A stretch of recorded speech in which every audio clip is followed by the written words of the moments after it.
Como é a Igreja Ortodoxa? A Igreja Ortodoxa surgiu a partir de diferenças teológicas e políticas entre os cristãos do Oriente e do Ocidente, que culminaram no cisma de 1054. São denominados ortodoxos os cristãos da Europa Oriental, que se mantêm separados da Igreja Católica Romana. A Igreja Ortodoxa é uma igreja cristã que possui uma doutrina mais reta, mais rígida em relação à doutrina católica. Ela tem uma postura mais intransigente que a Igreja Católica. Por isso, ela se diferencia pela postura mais rigorosa, firme e às vezes bem mais severa que a Igreja Católica.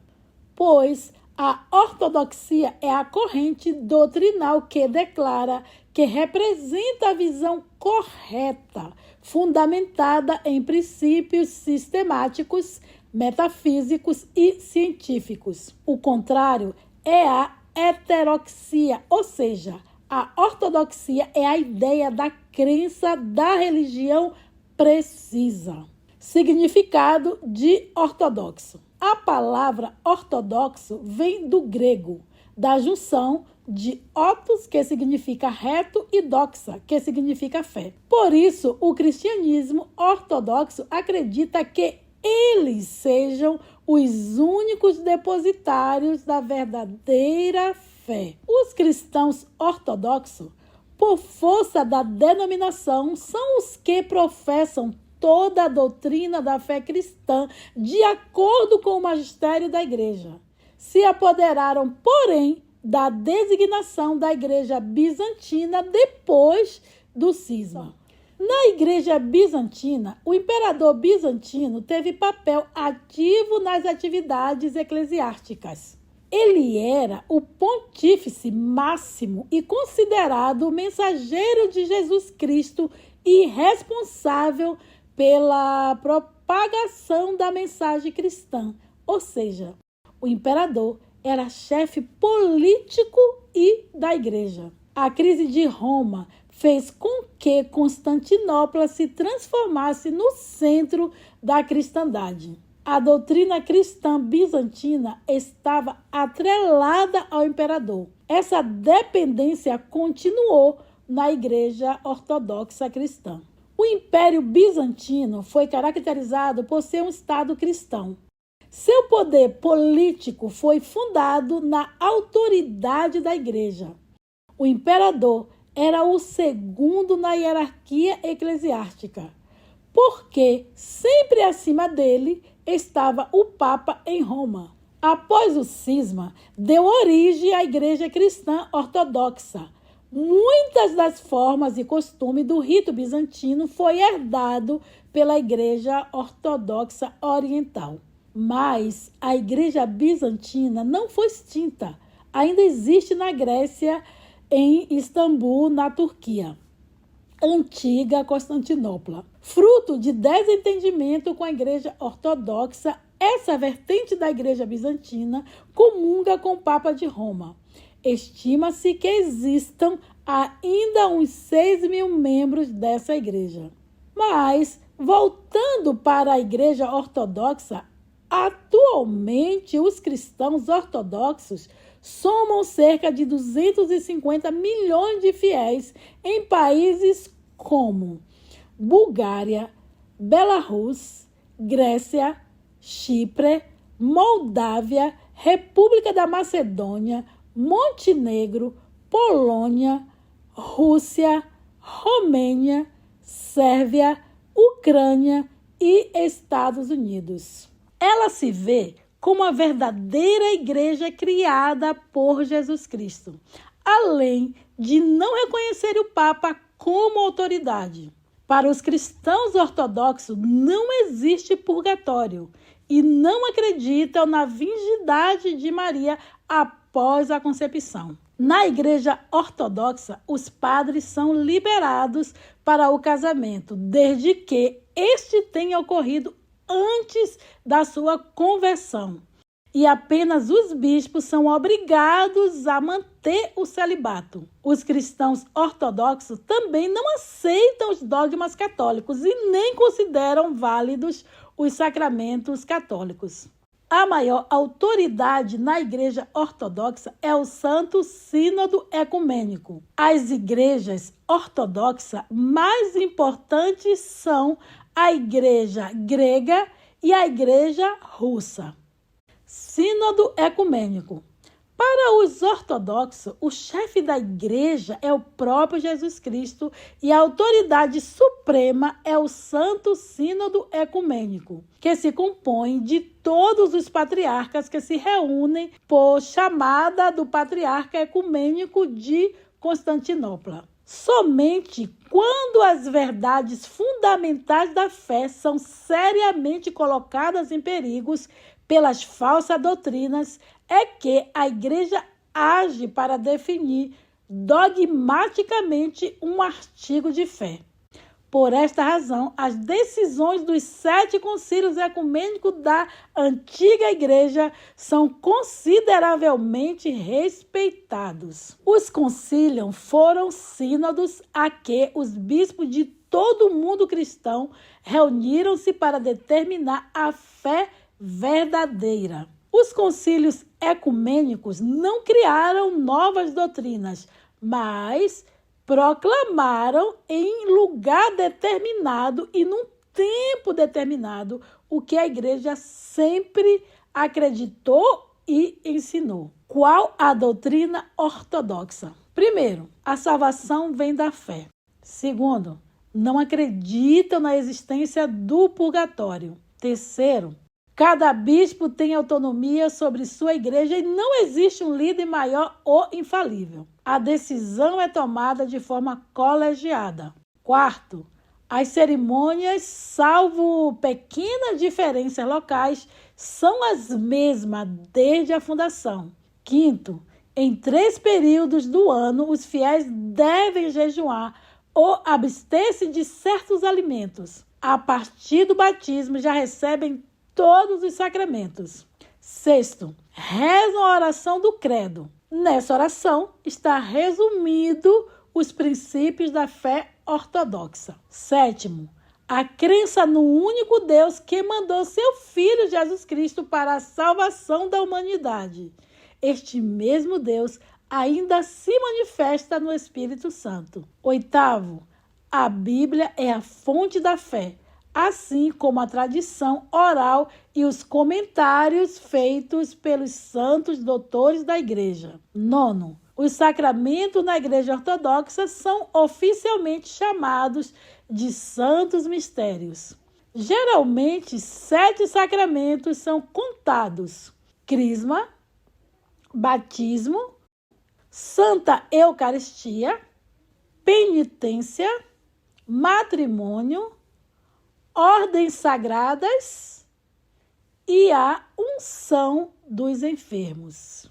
Depois da eclosão do movimento iconoclasta, somente a veneração aos ícones é permitida. Movimento iconoclasta, iconoclastia, que era a destruição das imagens dos santos. A cruz ortodoxa é diferente da cruz da Igreja Católica. O cristianismo ortodoxo venera uma cruz com um desenho diferente daquela que costumamos ver nas igrejas latinas. A cruz ortodoxa tem 8 braços e Jesus aparece com os 2 pés feridos por cravos. Na extremidade superior, temos o lugar onde escreveram o nome de Jesus em vários idiomas. Na parte inferior, vemos uma caveira que nos remete ao Calvário, monte onde Cristo foi crucificado. Também chama a atenção um braço inclinado. O lado esquerdo para o alto seria onde estava o bom ladrão, aquele que estava sendo crucificado junto a Jesus e que pediu perdão. O lado direito para baixo indica o outro condenado que não se arrependeu. Igreja Ortodoxa no Brasil. A Igreja Ortodoxa chegou ao Brasil no ano de 1004, com os imigrantes poloneses gregos, e a primeira instituição foi criada em São Paulo em 1054. Uma das comunidades ortodoxas mais antigas do Brasil é a de Florianópolis, fundada em 1924. Já o maior templo ortodoxo do Brasil é a Catedral Metropolitana Ortodoxa, localizada em São Paulo, cuja construção foi finalizada em 1954. Curiosidades. Quase 2/3 dos ortodoxos no mundo, cerca de 200 milhões, estão ligados ao Patriarcado de Moscou. O presidente russo, Vladimir Putin, se declara católico ortodoxo praticante. A invasão russa à Ucrânia é apoiada pelo Patriarcado Russo Ortodoxo Cirilo. O patriarca Cirilo abençoou o exército russo, dando sua bênção à guerra, acompanhado pela maioria dos sacerdotes do Patriarcado de Moscou, com o apoio total à campanha militar da Rússia na Ucrânia, pedindo a todos os fiéis que se unam no combate aos inimigos externos e internos de Moscou. A postura parece estar levando um grande número de padres ucranianos e membros da Igreja Ortodoxa a virar as costas para Moscou. Há um tom religioso em grande parte da narrativa do Kremlin que justifica a sua invasão da Ucrânia. É uma luta pelos ideais conservadores da Igreja Ortodoxa Russa contra um suposto mundo exterior imoral. O objetivo do Kremlin, apoiado pela liderança da Igreja Ortodoxa Russa em Moscou, era unir a Rússia e a Ucrânia em um único espaço espiritual. Mas a maneira como eles tentam fazer isso parece ter tido justamente o efeito oposto, e talvez essa guerra cause uma divisão na Igreja Católica Ortodoxa da Rússia. A Igreja Ortodoxa reconhece a si próprio como guardiã e intérprete das Escrituras e exige que não haja especulação humana sobre os desígnios do Criador, pois Deus é a fonte da fé. A origem da fé cristã ortodoxa é a própria revelação de Deus na pessoa de Jesus Cristo, que se manifesta na vida da igreja pelo poder do Espírito Santo. Essa igreja, que reconhece a si próprio como a guardiã e intérprete das Escrituras, considera que os livros da Bíblia são um testemunho precioso da revelação de Deus.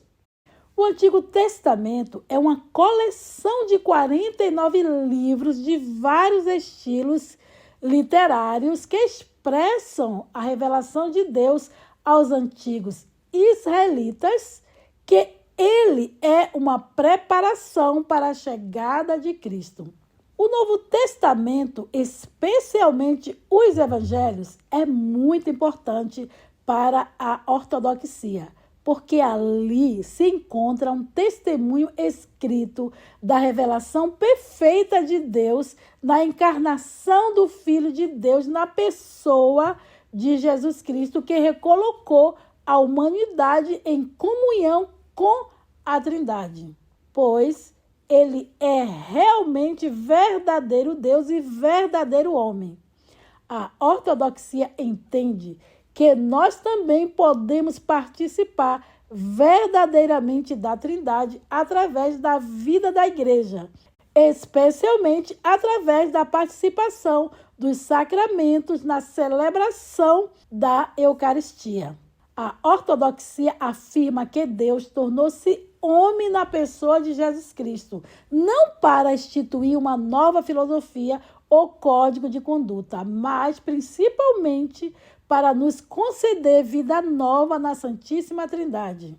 A ortodoxia reconhece que a essência da fé não é oposta à razão, mas está além dos limites da razão, assim como as limitações da mente humana têm dificuldade para reconhecer o poder supremo de Deus. A igreja está feliz em aceitar o elemento de mistério em seu caminho para Deus. A igreja ortodoxa, do princípio até os nossos dias, julga ter mantido uma integridade de fé e amor com a comunidade apostólica fundada por Cristo e assistida pelo Espírito Santo.